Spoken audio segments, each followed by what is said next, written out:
Thank you very much. Thank you, Oliver, and good morning, everyone. It's my pleasure to indeed guide you through the guide, if I may do the joke. Basically, I will unpack the about 200-page document. Starting with the next slide, basically, the structure of the presentation will be threefold. If you can go to the next slide, I will start with basically recalling why we have put together this guide on EPBD implementation, what's our approach to it, then go a bit more into the details of the content and present you what you can find in our guide to EPBD implementation, and finish with maybe a bit more political reflections, what to take away in the process of transposition and implementation. So let's start in the next slide with the logic of why putting together a guide on EPBD implementation. The first thing to recall, of course, is that it's basic, but implementing, transposing the EPBD is necessary. It's a legal requirement. And we are today actually 12 months before the transposition deadline of the directive in the member states. It's also necessary, not only from a legal point of view, but if we look at the challenges that we are facing in Europe at the moment, we are not only facing geopolitical turmoil, we have been seeing in the last years an energy and then turned into a cost of living crisis for Europeans. But of course, we'll still have to face this major threat of climate change, and we see a lack of sufficient progress in terms of building decarbonization. Second, the EPBD implementation is actually also something that is really desirable. It should not only be seen as a legal requirement, but as something positive, a huge opportunity to transform the lives of citizens and to reap benefits for businesses. We know the benefits of building renovation and decarbonization, not only for people, for their well-being, for ensuring social fairness, reducing energy poverty, basically achieving healthier lives. But it's also key, especially now, to achieving energy security, sovereignty for Europe, strengthening our economy, boosting the competitiveness of the construction and renovation industry, and of course to reduce emissions from an energy using sector, the building sector, and improving their climate resilience towards the future. And third, our logic for this guide was to really make the EPBD transposition and implementation simpler. As Oliver said in the introduction, our target audiences is primarily policymakers active at national level and also at regional and local level, but also stakeholders that participate, that implement, that help, and then that support that process. The objectives for this guide is to bring clarity. Of course, the text, it's a legal text from the EU level. It can be seen as something complex, so we wanted to bring clarity. And with that, we wanted to support a transposition that is faster, that is easier, that shares knowledge and also good practices, so that in the end, we increase the impact on the ground for people and businesses. In the next slide, I would like to present our approach.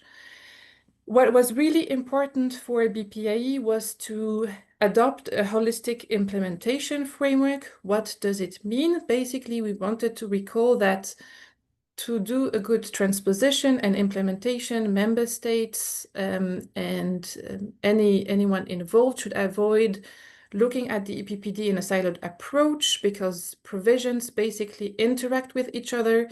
Sometimes they overlap, sometimes there are synergies, and this is really important to identify.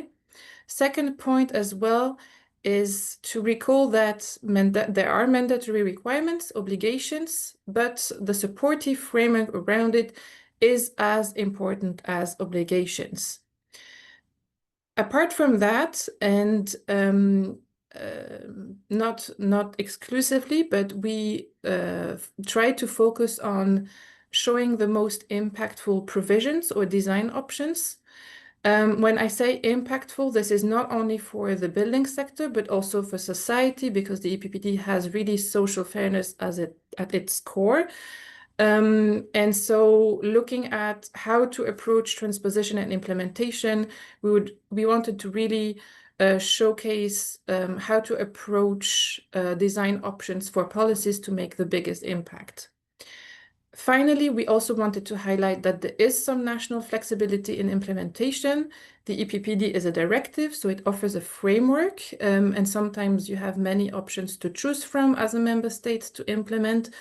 On one side, it is a good thing because it enables member states to basically tailor measures to the national context.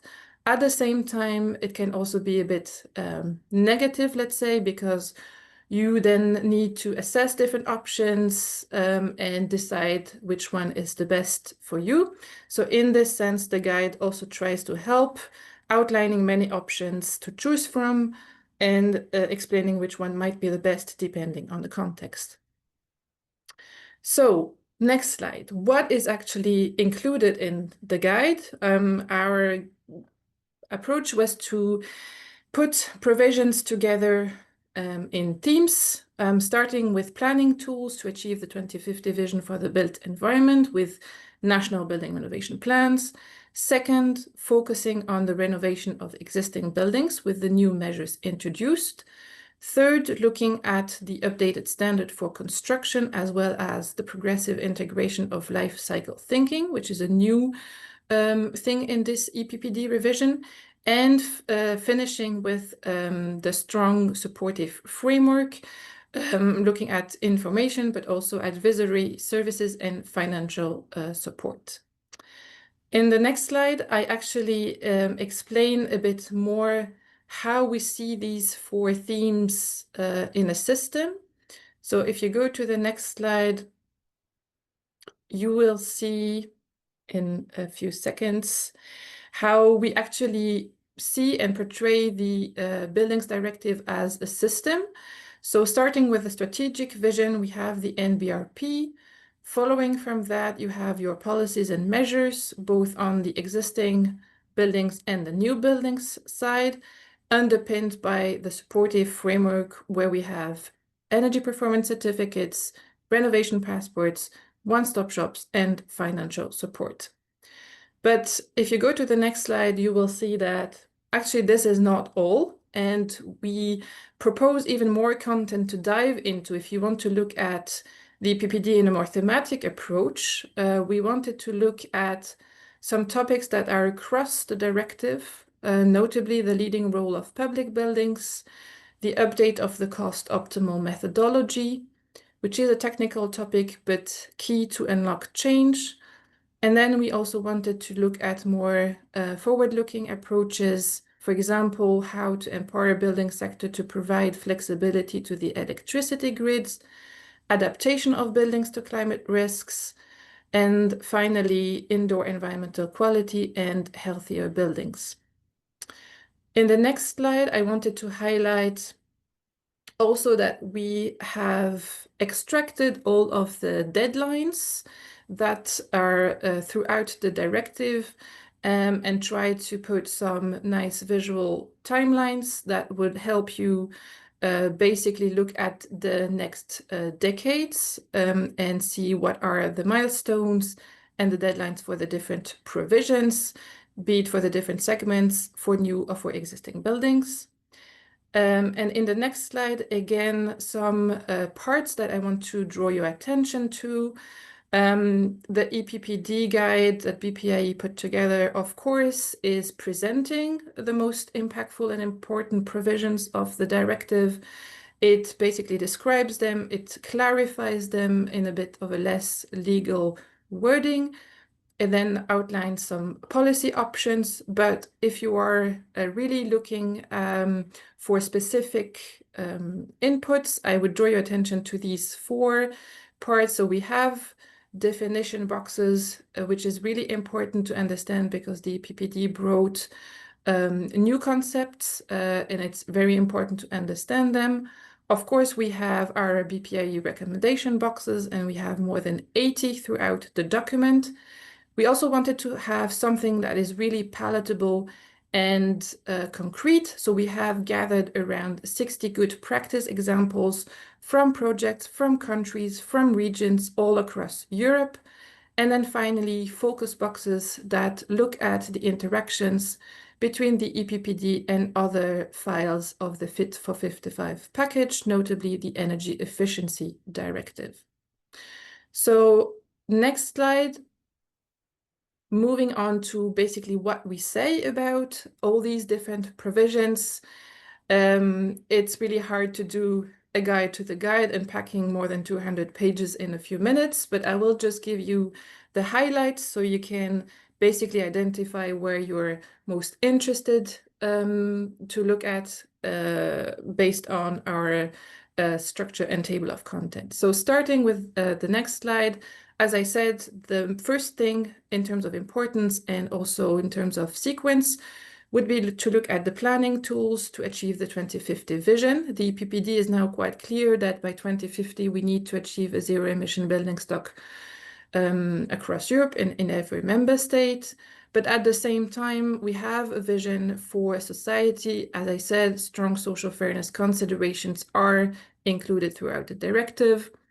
And this road to 2050 is underpinned with intermediary milestones. You will see some very clear timelines that helps you visualize how to go to 2050. The tool actually to strategize and to go there is the National Building Renovation Plan, which is a strategic, really compass instrument to direct action. And here what we wanted to highlight is both the process and the content of the plans, what is expected from member states, with the first draft by the end of December this year. So in the next slide, I highlighted basically in terms of content, the 5 pillars of what should be included and in which sequence in the National Building Renovation Plans. And in terms of process, the guide is actually focusing quite a lot on how to draw a good process for drafting an NBRP, and especially looking at the public consultation, which is a key aspect of the drafting process. And in this, I would like to already highlight that we will run a survey amongst national stakeholders during the summer to actually do a reality check on how the NBRP drafting process and especially the public consultations are going on in member states. So if you're interested and active on the topic, stay tuned for our communications channel or let us know. We'll be happy to get your input.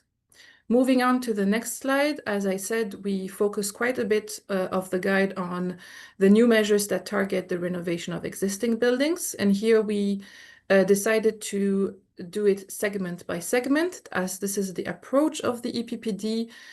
So minimum energy performance standards for non-residential buildings and the national trajectories for the progressive renovation of the residential stock. With a deep dive on the leading role of public buildings. And here what we've done is outlining a roadmap, basically step-by-step approach, how member states can design those policies, starting with the identification of the buildings that are under the scope based on quality data, how to set the right ambition levels, establishing the trajectories, deciding basically how to design optimal policy packages, obligations, financial support, and information. And at the same time, already looking at how to deliver that and designing a fair and effective governance system to ensure compliance. In the next slide, we then in the guide move on to the standard that applies to construction, so the zero emission building standards. And here again, we look at the energy performance, basically how the new thresholds for energy performance for these buildings shall be set. So these are would be applied to new buildings as of 2030. And we also look at the energy sources which are eligible to supply zero emission buildings, how to optimize the different options. There are 4 eligible options, when to use alternatives and under which conditions. And in that, we look at the recalibration of the cost optimal methodology. In the next slide, you will see that based from there, we then move on to more forward-looking approaches. As I said, we look at the interactions between buildings and the electricity grids with this flexibility approach. We look at adaptation and climate resilience of buildings, and we also outline a roadmap on how to approach the EPBD measures linked to life cycle thinking. Since the EPBD proposes an incremental approach, starting from disclosure to then setting limit values. Next slide, the guide then touches upon the supportive framework. We chose to start from the information tools that is basically existing for a very long time, energy performance certificates, which have seen a big reform in this EPBD revision. And here we outline and we show how they can be made more readable, how can they be rescaled, how to improve their content, both indicators and recommendations, and then how to increase their numbers, but also how to increase their quality. Then moving on to the new framework to facilitate the uptake of renovation passports. This is a new thing in the EPBD. So basically, we outline what is a renovation passport, how it should look like, how it should be designed and issued, and then which are the responsibilities to roll out renovation passports between member states, if they choose to make them mandatory or optional for building owners, basically what are different options and how to incentivize their take-up. And we also have a deep dive here on indoor environmental quality in healthy buildings, because this section of the guide is really looking at how to make renovation palatable and easy to citizens. So it made sense to highlight this benefit here of renovation. And the last part of the supportive framework looks at the stronger role given by the EPBD to one-stop shops, basically, again, explaining what they are and the sequence of rolling them out, starting with deciding on the target audience, the services that they should provide, who is responsible for establishing them, rolling out, how to manage them and sustain what are, for example, business models to sustain a network of one-stop shops. And we finish with a key component, of course, of the EPBD, financial support for building renovation and decarbonization, explaining the diverse financing instruments that the EPBD proposes to member states. And then we outlined some key quality principles to optimize the use of funding, especially public funding, finishing with the social consideration and how to make sure that financial support reaches the most vulnerable and those who need it the most. So if you go to the next slide, I will finish with some key messages coming from, as you have seen, a very long list of provisions that are described, where you have suggestions on how to implement it, as well as good practices. But if we take a step back and look at basically how to approach transposition and implementation, I wanted to highlight here a few perspectives. The first one is a quote that I really like, is that nothing is actually more deceiving than unfulfilled promises. With the new EPBD, we have really good provisions at EU level in the legal text, but the success and also the impact on the ground now really depends on the effective transposition and implementation of the text and the new provisions. In the current context, especially where we have a convergence of multiple crises, moving these provisions from paper to reality is even more crucial than ever. And if we do that effectively, as I said again, always paying attention to social fairness considerations, the EPBD really has potential to drive positive and major transformation for both the building sector and society. But to do all of that, of course, we need sound planning, we need expertise, we need collective knowledge, we need to do good design options. But above all, I would like to highlight that this is a collective action.